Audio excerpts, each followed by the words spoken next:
हमने पिछले वीडियो में देखा था कि लियू को समझ आ गया होता है कि लिन के पास में ज़रूर कोई चीज़ है और उसने इसके बारे में पता लगाने के लिए उसे पकड़ लेता है और फिर उसे पूछने लगता है कि तुमने अपने पास में कौन सा ट्रेजर छुपाया है, इसके बारे में तुम मुझे जल्दी से बता दो। लेकिन इसके बाद हम देखते हैं कि लिन उसे इसके बारे में कुछ भी नहीं बताना चाहता था और इसीलिए वह उससे कहता है कि आखिर आप किस बारे में बात कर रहे हो। लेकिन अब इसके ऐसी बातों से लियू उस पर गुस्सा हो जाता है और फिर उसे कहता है कि अगर तुमने यहाँ पर कोई भी ट्रेजर को चुराने की कोशिश किया तो तब इसके बाद तुम्हें मेरे हाथों से कोई भी नहीं बचा पाएगा। लेकिन तभी हम देखते हैं कि सीतू उसे ऐसी हालत में देखकर तो उसके ऊपर बहुत ही ज़्यादा गुस्सा होता है। अब आगे हम देखते हैं कि लियू लिन को बहुत बुरी तरह से पीट रहा होता है। यह देखकर सीतू उसे कहता है कि तुमने फाइट बैक क्यों नहीं किया। तब इस पर लिन उससे बताता है कि मैंने उसके हर एक हिसाब को लिख कर रखा हुआ है और इसीलिए जैसे ही मैं किसी दिन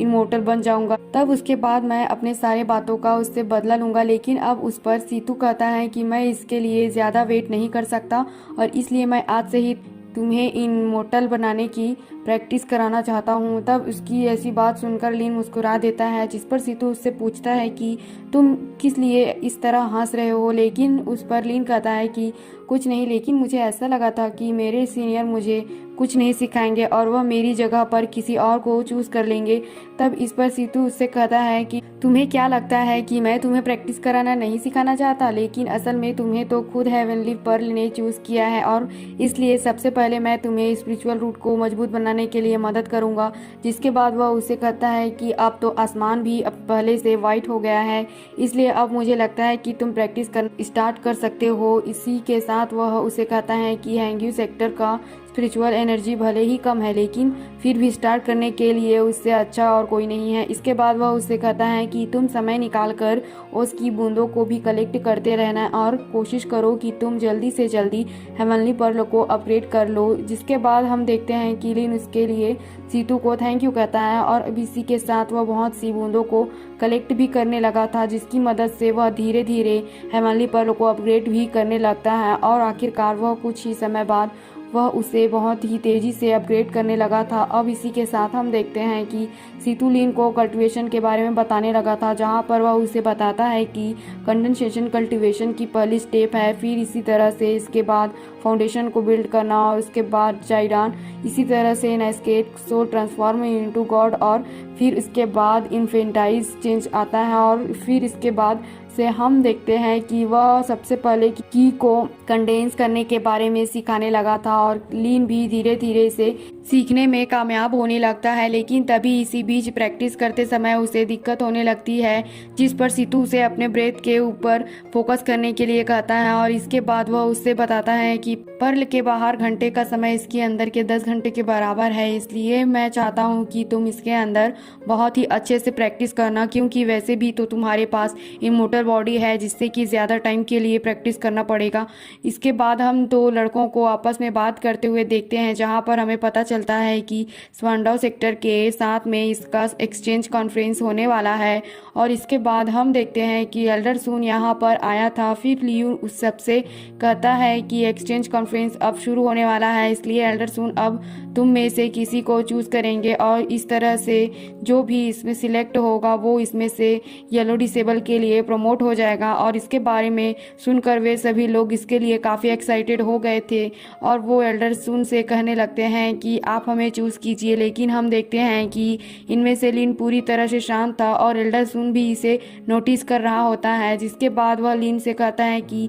भले ही तुम्हारे पास टैलेंट की कमी है, लेकिन मुझे ऐसा लगता है कि तुम्हारे पास में सबसे ज़्यादा लगन है और इसलिए क्या तुम मेरा डिसेबल बनोगे। तब इसके बारे में सुनकर लिन भी पूरी तरह से हैरान हो गया था, जबकि इसके साथ हम देखते हैं कि बाकी सब इसके कारण परेशान हो गए थे और वे कहने लगते हैं कि एल्डर सून ने लिन को ही चूज़ क्यों किया, क्योंकि इसके पास तो ना ही ज़्यादा टैलेंट है और ना ही इसके अलावा हमसे वह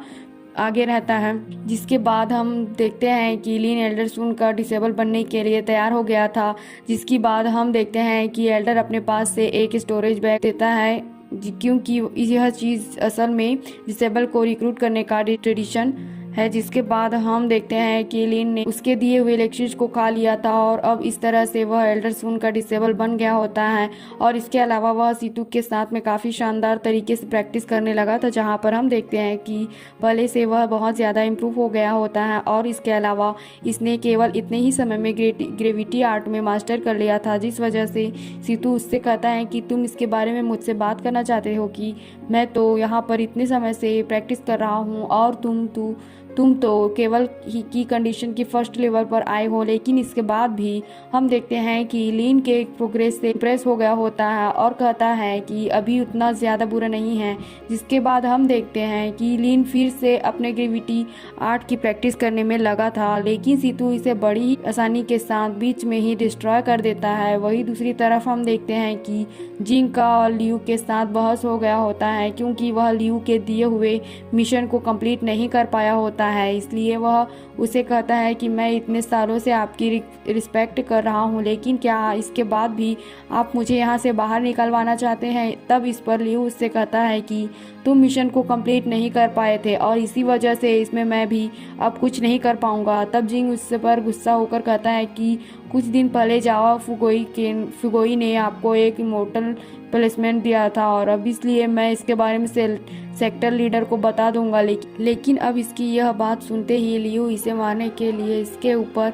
अटैक करता है, क्योंकि वह नहीं चाहता था कि इसके बारे में किसी को भी पता चले। इसके बाद वह उससे कहता है कि तुम्हें क्या लगता है कि तुम इसके बारे में सेक्टर लीडर को बता दोगे। और अब वह इतनी बात करते ही बाद में वह अपनी खंजर का इस्तेमाल करते हुए उसके ऊपर अटैक कर देता है। लेकिन तभी इसी बीच हम देखते हैं कि लीन वहां पर आ गया होता है, जिसने कि अपनी ग्रेविटी आर्ट से पत्थरों का इस्तेमाल करके उसके अटैक को रोक दिया था। और अब इसके अलावा वह लियू के सामने साथ फाइट करने के लिए उसके सामने खड़ा हो जाता है। तब यह देख लियू भी उससे कहता है कि तुमने तो ग्रेविटी आर्ट को भी सीख लिया। लेकिन अब इसी के साथ देखते हैं कि लियू लीन के ऊपर काफ़ी ज़्यादा गुस्सा हो जाता है और इसीलिए वह उसे मारने के लिए उसके ऊपर अटैक करना चाहता था। लेकिन असल में लीन पहले से ही काफ़ी ज़्यादा पावरफुल हो गया होता है, जिसकी वजह से लियू अपने अटैक से उसका कुछ भी नहीं कर पाता और वह लियू के अटैक से अपने आप को काफ़ी आसानी से बचा लेता है। और इसी वजह से लियू ने काफ़ी कोशिश करने के बाद भी लीन का कुछ भी नहीं कर पाता। तब लीन अचानक से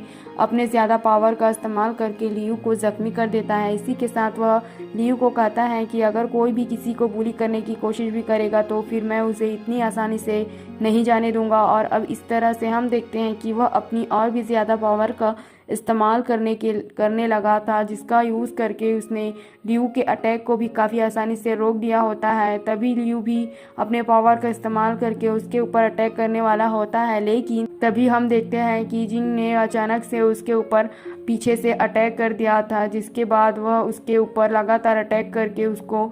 बुरी तरह से मार देता है। इसलिए लीन भी इस बात से काफ़ी ज़्यादा हैरान हो गया होता है और इसी के बाद यह एपिसोड यहीं ख़त्म होता है। और अगर आपको अगला एपिसोड भी चाहिए तो कमेंट करके ज़रूर बताना और चैनल को सब्सक्राइब और लाइक करना।